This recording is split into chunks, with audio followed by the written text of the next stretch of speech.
You have look at trying to think of a team that had a huge lead towards the end of the season. I guess the Seahawks, man. Maybe take a team like the Seahawks, Yes. who kind of had the division wrapped up, Hmm. and they had two more games left on the 18 game schedule. I don't think Russell Wilson's going to play, or Marshawn Lynch or somebody that's valuable going to play. Hmm. It's just I don't know. I think it's an overkill. Right. Besides, also you look at it like this from the preseason, which I know we talk about the preseason, but not too many people really watch the preseason games unless it's your team out there.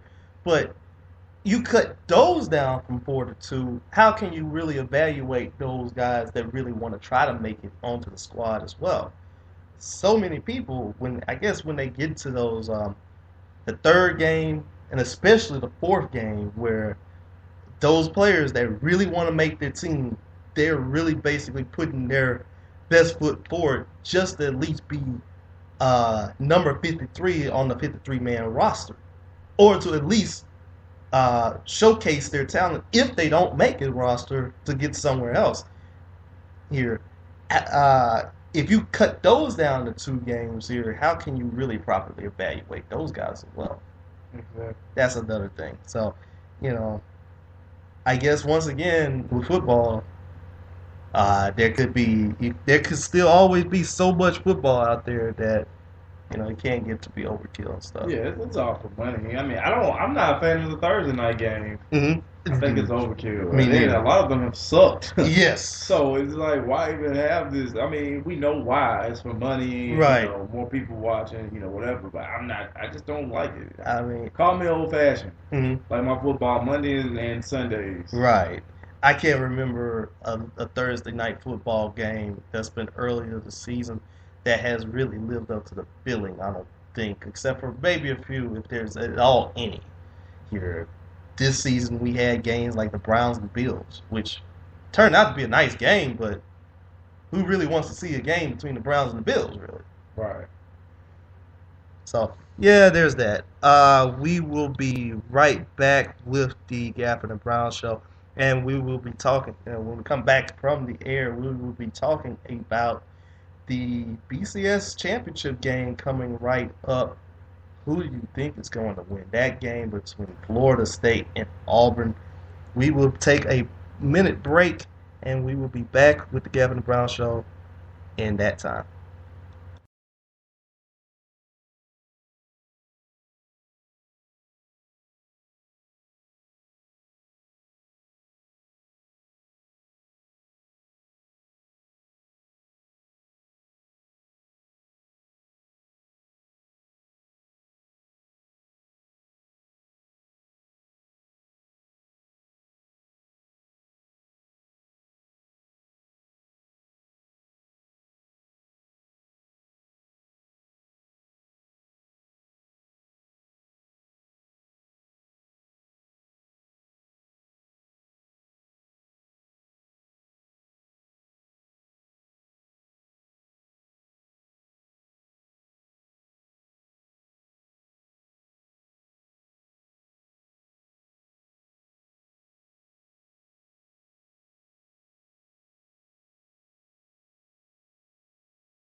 All right, we're right back with the Gafford and Brown Show, and basically we had ourselves a very good first part of the episode where we were talking about the NFL playoffs. Once again, if you just want to get your voice across on the show, you can call us at 408-657-0506. This is through Google Voice, and like we said, we have a number that you can call us right now if you want to get your voice on the show. And I guess now we can just shift our focus from the professional game to the college game for a minute, where we have the BCS National Championship game coming up tomorrow. That's going to be at 7 o'clock Central Time, 8 o'clock East, 5 o'clock in the Pacific. And that's going to be between the Florida State Seminoles and the Auburn Tigers. Both teams had a very good path to get here. Florida State is 13-0.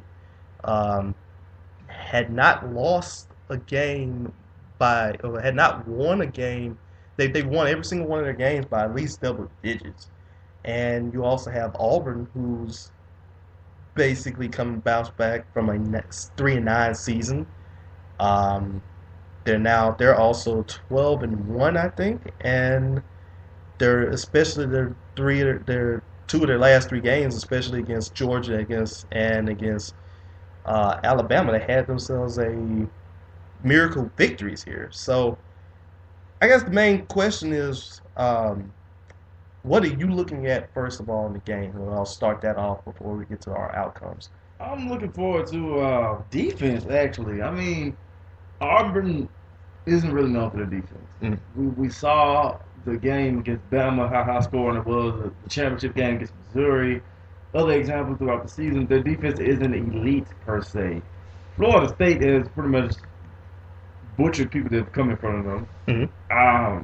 I can't remember any close game he had. I know there probably Right. some, but I can't remember any. I know they kind of pretty much put the clamps on Clemson. Mm-hmm. But I want to see defense play. I want the game to be at least around the 20s. I don't want to see a shootout per se, but at least maybe the 20s, at least 21-17, something like that. Mm-hmm. I want to see defense play. I want to see Auburn try to get a passing game going. I want to see just a all-around dog fight. I want to see something, again, a close game. Right. This is going to be the same that I want to see. I really want to see here is Auburn up to the task right here, because we've seen that their defense this season has not been the best of all defenses that you can really think of here. They've given up a whole lot. And the good thing is they've really done a very nice job on offense to make up for that lack of defense that they've had. Florida State, what I would also like to see from them is how can they handle being in a close game? Like, they've basically smashed every single team in the mouth. How can they handle themselves being in a close game? Like, you never know how good a team can be. Now, honestly, you never know how good can a team can be if they don't have that buffer against them, right? Right. They haven't gotten punched in the face yet. And that's what I think needs to happen in this game. Auburn has to come out and punch them in the face. Mm-hmm. And at least set a tempo. Set the game at their pace. Mm-hmm. And just looking at it here from the season, a little bit of the matchups through the numbers that they've had. Florida State comes in scoring 53 points a game this season. That is tops in the nation. Auburn is at 40.2 points. That's ninth in the nation. Florida State has given up 10.7. Auburn's given up 24.0. Of course, Florida State is very good in passing the football, but Auburn is tops in running the football, running at about 300 yards a game. I guess we can just go ahead with our prediction. Like, who do you think's going to win the game? I'm going Florida State. I just think Auburn has had a magical joyride, and I mean, it's a nice story, but I haven't seen enough of them to make me convincingly just pick them. Mm-hmm. The defense has so many holes in them. The offense seems to come and go. It takes a while for them to find a rhythm. I just think if Florida State jumped out on the gate and put up 17, maybe 21, I don't think Auburn I don't think they'll be able to come back. Right, and it's pretty much the same here for me. Auburn, like we said, they got the offense to do it. They just don't have the defense to do it. And like we said, they got a very good running attack, but their passing attack is not that good.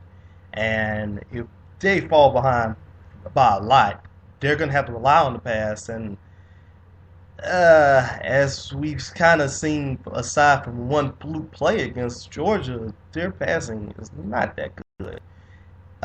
So it's gonna be a good one to see. I hate to see the SEC go out like this in their quest for 9 national championships. Well, unprecedented, I think 8 national championships in a row. Yeah. The thing is, what is it? Okay, Eight or nine. Yeah. started with Florida. Florida, yeah. Yeah. Then after Florida, I think you had the LSU. LSU. Then Florida again. Yeah. Then after Florida, it was Bama. Bama. I want to say Bama got 2 in a row. Bama did get 2 in a row, but then I think Then it was it was Auburn. Auburn. I think it was Auburn in between then, and then you got Bama. There's 2 in a row, so I think this would be 8. Okay. This would be 8.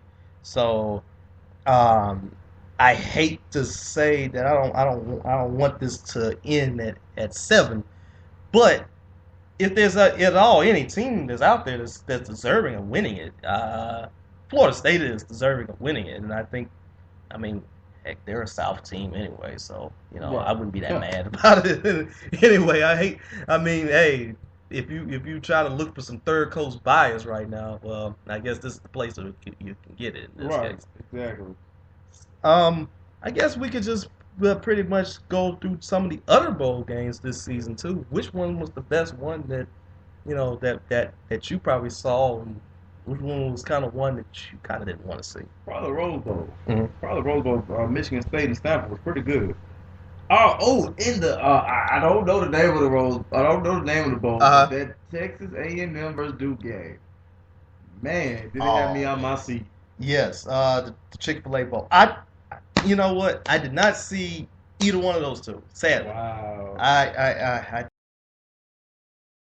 Bowl. I think the last half, pretty exciting football. well, see, I left. If you like points. Yes, and I left the game. I'm watching it, and I was out on the town for that New Year's Eve, and I'm thinking Duke is probably going to win this game. They're going to beat Johnny Manziel. Manziel's basically going to go to the NFL after this. I mean, it's no shame in his game here, and I'm thinking Duke is going to win this game. And then I hear everybody like screaming and all, and then I'm looking at the phone here from the ESPN text that I'm getting, and it said that Johnny Manziel wins this game.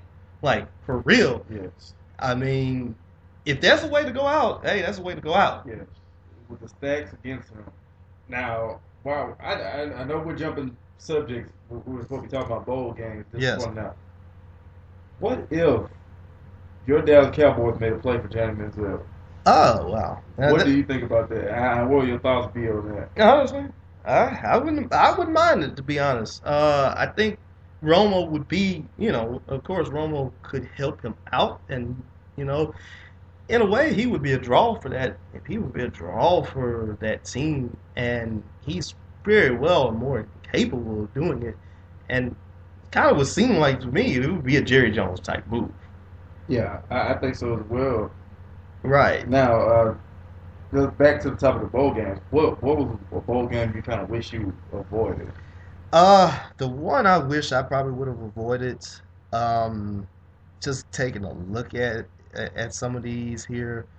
I think one of the first ones I saw was, I guess the USC Fresno State game against in the Las Vegas Bowl. We're taking this one all the way back. I did not think that was good. That was a good one at all. I would say that another one though, and I hate to dog out the city that we came from, but the Independence Bowl. I was there to see it. And my friend, when I tell you Boston College, like they had a little bit too much fun at the casino the night before, man, I mean, what the hell? I'm expecting a close game at least, but Arizona put them away. I mean, it was pretty embarrassing for Boston College, a team that, a lot of people had, they not necessarily favorites to win the ACC, but, at least be competitive. My goodness, it was embarrassing. I mean, Arizona looked like they had their way with it. That was my first time seeing Arizona play this entire season. Mm-hmm. But from watching that game, you would think they, were fighting for, a Pac-12 title, Yeah, and we a lot of people were hyping up this game because, well, it didn't have any local flair. You had a team like ULM sitting out there at 6-6, wondering how come they didn't get a call, and you thought that you at least were going to have yourself a very good game here because you had 2 top 10 Heisman running backs that are out there. Kadeem Carey